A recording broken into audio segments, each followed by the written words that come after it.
با عرض سلام و صمیمیتی به اندازه خدمت شما بیننده عزیز شبکه ورزش، نشر نوبتی برنامه اطلاعاتی هفته ورزش رو با شرح مهمترین رویداد و چهاره‌بینی‌های هفته ورزشی کشور منظورتان می‌گردانیم. در استودیو با شما هستم من فریدون سفرزاده.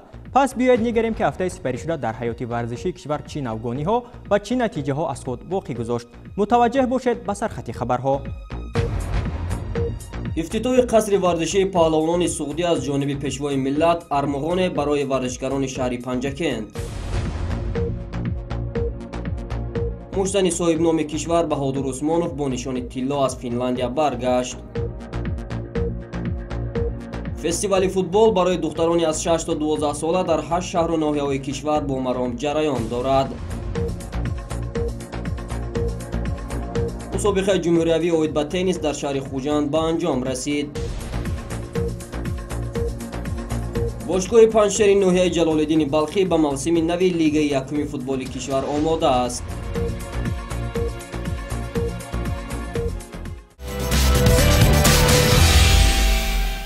تماشابینان عزیز، هفته ورزشی کشور را از مراسم افتتاح قصر ورزشی پهلوانان سعودی که هفته سپری شده از جانب اساسگزار صلح و وحدت ملی، پیشوای ملت، پرزیدنت جمهوری تاجیکستان محترم امامعلی رحمان در شهر پنجکند صورت گرفت آغاز میکنیم. انشاد مذکور با طرح نو و شرایط مساعد بنیاد شده ارمغان برای ورزشکاران شهر پنجکند شد. تفصیلات بیشتر در این خصوص.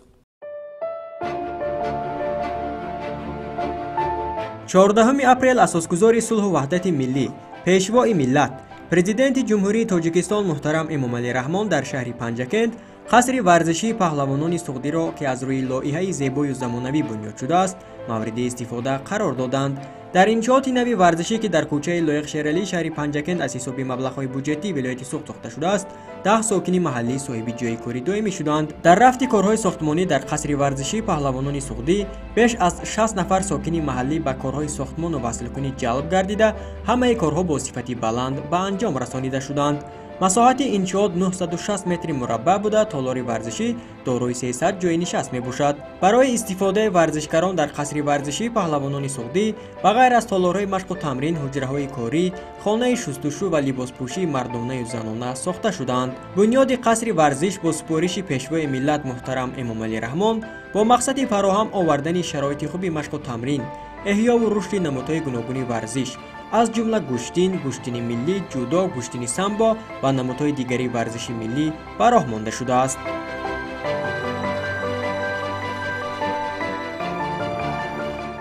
در شهر پنجکند ما خیلی خرسند هستیم که امروز محترم پرزیدنتمون جناب عالی قصر ورزشی پهلوان سعود را کشودند. در ما خیلی منتدار هستیم ورزشگران شهر پنجکند که آینده در مسابقه های بین المللی بیرون از جمهوری کوشش میکنیم که چمپیون بروریم. ما میخواهیم که آینده با شاگردامون مثل رسول باقیف، مثل دیگر کامرانشوی استوپریون، دیگر ورزشگرانی که نامشون در روی دنیا هست، مثل همونها پرچم دولت میخوایم شاگردان مونم هم خیلی بردارن بلند.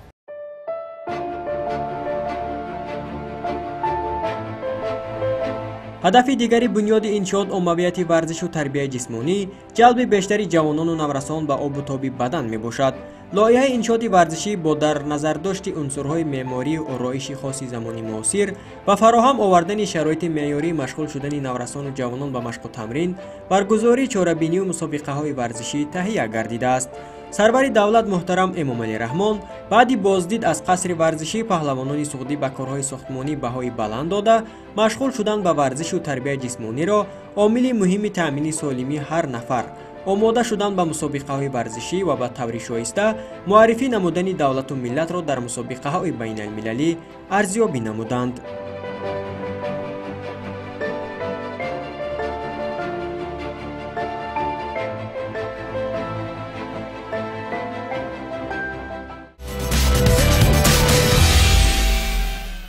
همکنون میرویم به فرودگاه بین المللی شهر دوشنبه به پیشوازی مشتنی صاحب نام کشور بهادر عثمانوف که در 40مین مسابقه بین المللی بوکس در فنلاندیا برای گرامیداشت خاطره گونر برلون سزاوار نشان طلا گردید. مسابقه مذکور از 7 تا 10 اپریل میان 100 مرسان از 15 کشور جهان در شهر هلسینکی برگزار شد. شهر بیشتری موضوع در ادامه.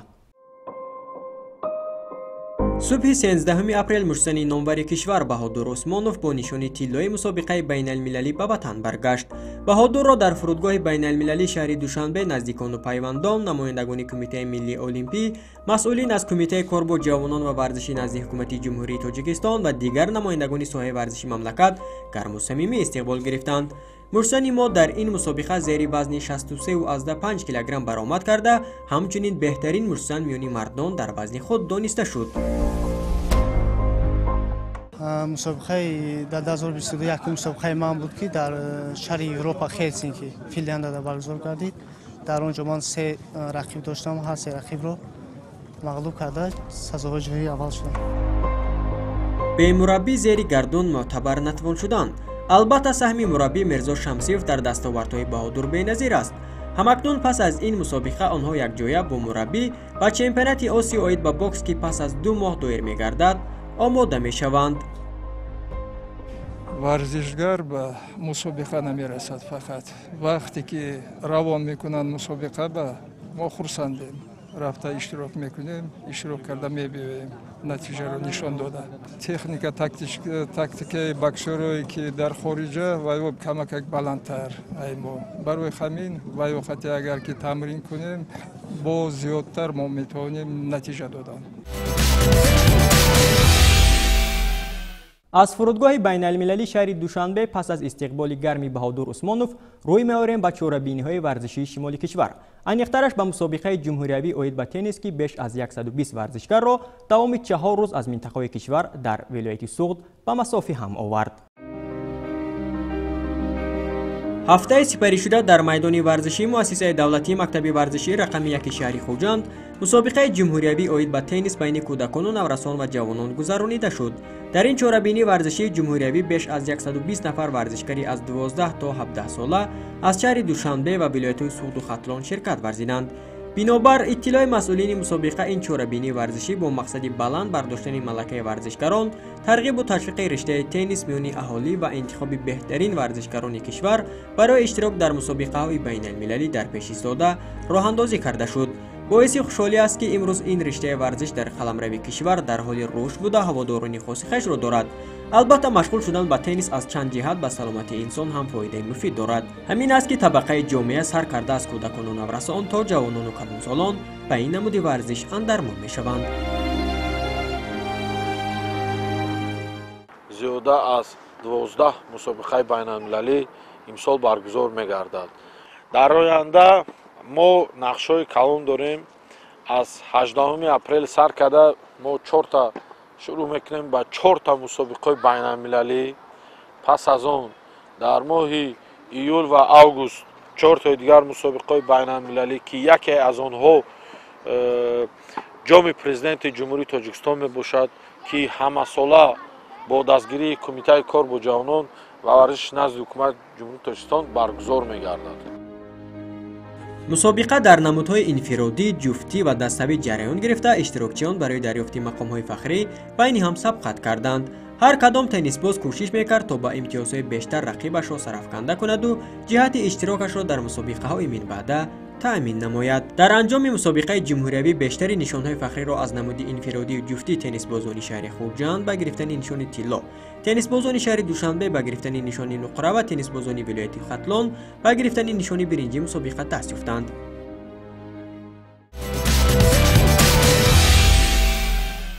در قصر ورزشی شهر خوجند باشد مراسم جایزه سپاری مسابقه هایی که برای دریافت جام امید و بایچچک اوید به فوتبال شده گذاشته بود صورت گرفت. میان 50 دسته اشتراکی از همه شهر و ناحیه‌های ولایت جام مسابقه نصیب کدام دسته شده باشد در ادامه برنامه تماشا میکنیم. در قصر ورزش شهر خوجند مراسم جایزه سپاری به غالبان و جایزه داران مسابقه های فوتبال برای دریافت جام امید و بایچچک با حضور نمایندگان ریاست کار با جوانان و ورزشی ولایت، سابقه داران و فدراسیون فوتبالی ولایت برگزار شد. در مسابقه نامبرده 16 دسته جوان دختران از شهر و ناحیه‌های ولایت иштирок карда ҳунару маҳорати хешро нишон доданд. футболбозбонувони то 13 солаи дастаи ноҳияи Шаҳристон ва тими ҷавонии ноҳияи Ҷаббор Расулов миёни 17 солаҳо ба гирифтани нишони тилло ва ҷоми мусобиқа шарафёб шуданд. Дастаҳои Шаҳристон, Конибодом ва Зафаробод соҳиби мақомҳои дуюму сеюм гардиданд. мо имрӯз бисёр хурсандем ки дар мусобиқаи ҷоми умед ба ҷои якум сазовор шудем. мо мехоҳем ки ана ин хел мусобиқаҳо бисёр бошаду мо омада иштирок кунем ва дастаҳои футболбоз духтаронро ба мусобиқаҳо омода кунем. дар мусобиқаи футбол барои дарёфти ҷоизаҳои бойчечак 32 даста байни футболбозони 12, 14 ва 17 сола аз шаҳру ноҳияҳои вилоят барои ба даст овардани ҷому нишонҳои заррини мусобиқа талош варзиданд. миёни футболбозони 12 ва 17 сола дастаи ноҳияи Ашт ва миёни футболбозони то 14 сола дастаи мактаби варзишии рақами 1 шаҳри Хуҷанд ба гирифтани мақомҳои аввал мушарраф шуданд. дастаҳои Суғд, Зафаробод, Конибодом ва Ҷаббор Расулов мутаносибан зинаи боқимондаи ифтихориро касб карданд.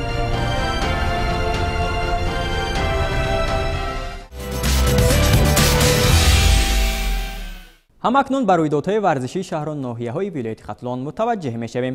ҳафтаи сипаришуда дар ноҳияи Данғара, ноҳияи Носири Хусрав ва шаҳри Норак бо ибтикори Лигаи бонувони Федератсияи футболи Тоҷикистон дар ҳамбастагӣ бо Федератсияи байналмилалии футбол барои духтарони аз 6 то 12 сола фестивали футбол гузаронида шуд. пас гузоришамонро аз ноҳияи Данғара оғоз мебахшем.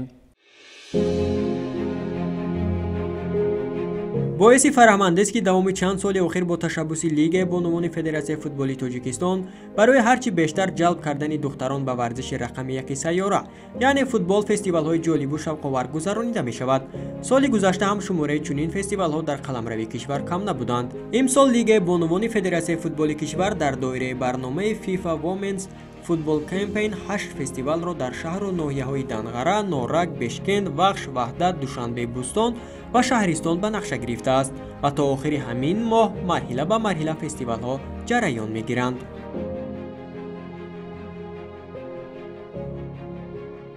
соли гузашта низ ин фестивал дар 12 шаҳру ноҳияҳои кишвар баргузор гардид ки дар он зиёда аз 3000 духтарони аз 6 то 12 сола ҷалб гардиданд.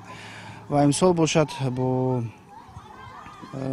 дастгирии Федератсияи футболи байналмилалӣ ин фестивал соли дуюм низ оғоз мегардад ва имсол бошад ин фестивал дар 8 шаҳру ноҳияҳои кишвар баргузор мегарданд.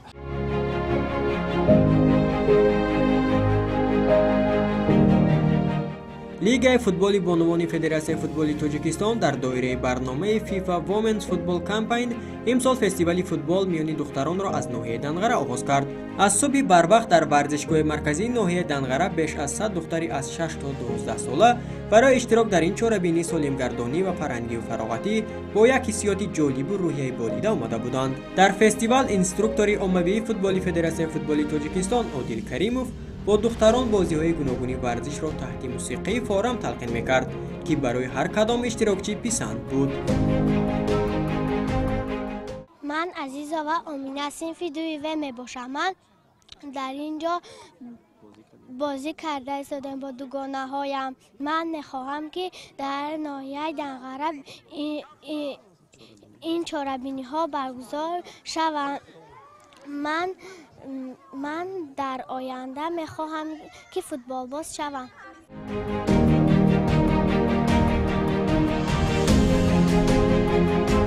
инчунин намояндагони Федератсияи футболи Тоҷикистон ба ҳайси инструктор ба иштирокчиёни фестивал амалҳои гуногуни футболиро талқин мекарданд. духтарон ба гурӯҳҳо тақсим шуда бозиҳои гуногуни варзиширо бо як маҳорати баланд иҷро менамуданд. ҳама иштирокчиён аз он фаҳмандӣ мекарданд ки дар ноҳияи онҳо чунин фестивал имрӯз баргузор гардида истодаасту боиси сарҷамъию иттифоқии онҳо шудааст ва онҳо дар баробари бозиҳои шавқовар боз рафиқони ҷадид пайдо кардаанд.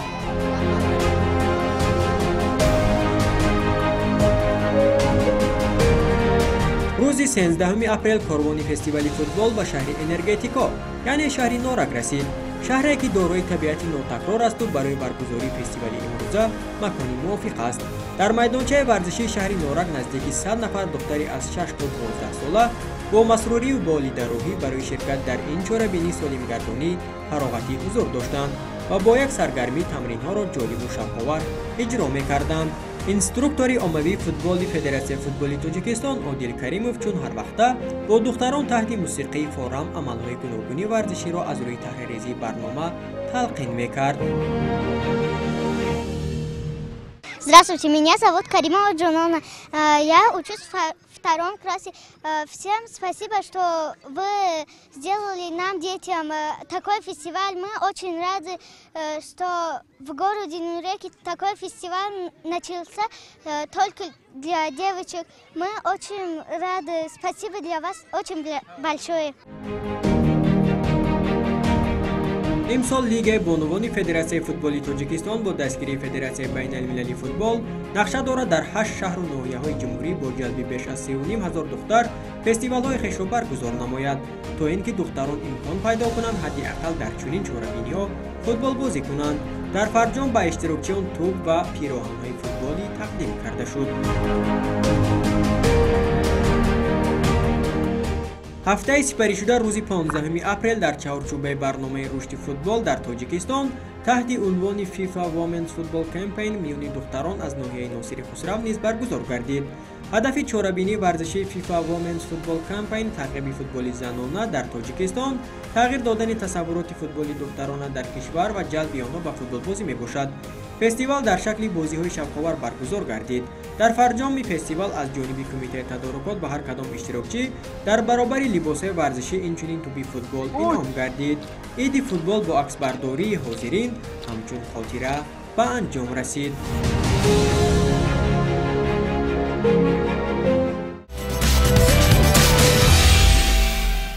بیننده عزیز شبکه ورزش، همکنون رسیدیم به بخش خبرریزی برنامه که شما را با اطلاع کوتاه و عکس و معلومات واقف می‌سازد. بیایید یک جای این بخش برنامه را پیگیری می‌کنیم.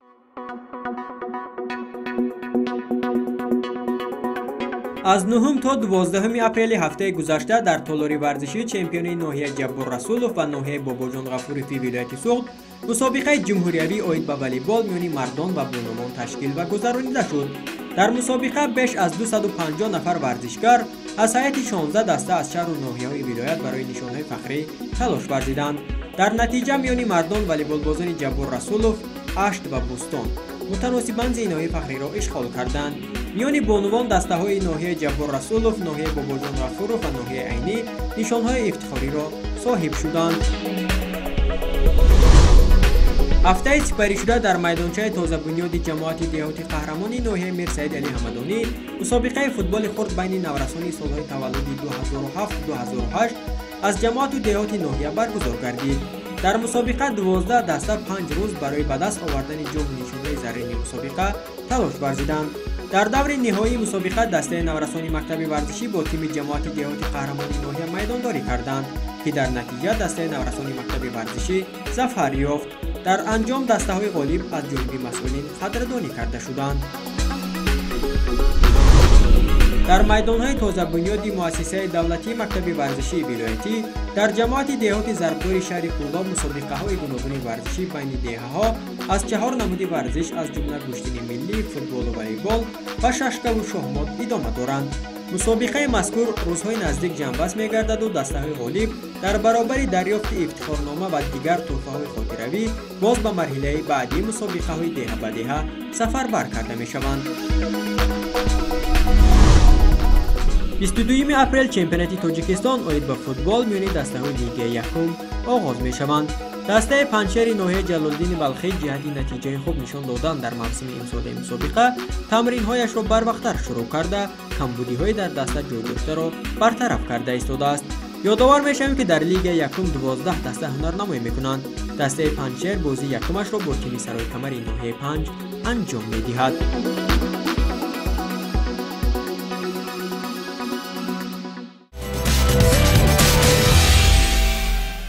دوستان گرامی، در همین جا به نشر نوبتی برنامه هفته ورزش نقطه میگذاریم. اگر از رویدادهای مهم هفته ورزشی کشور واقف شدن خواهید، پس هر هفته همین روز و همین ساعت پیگیری برنامه ما باشید. خیر تا بازدید.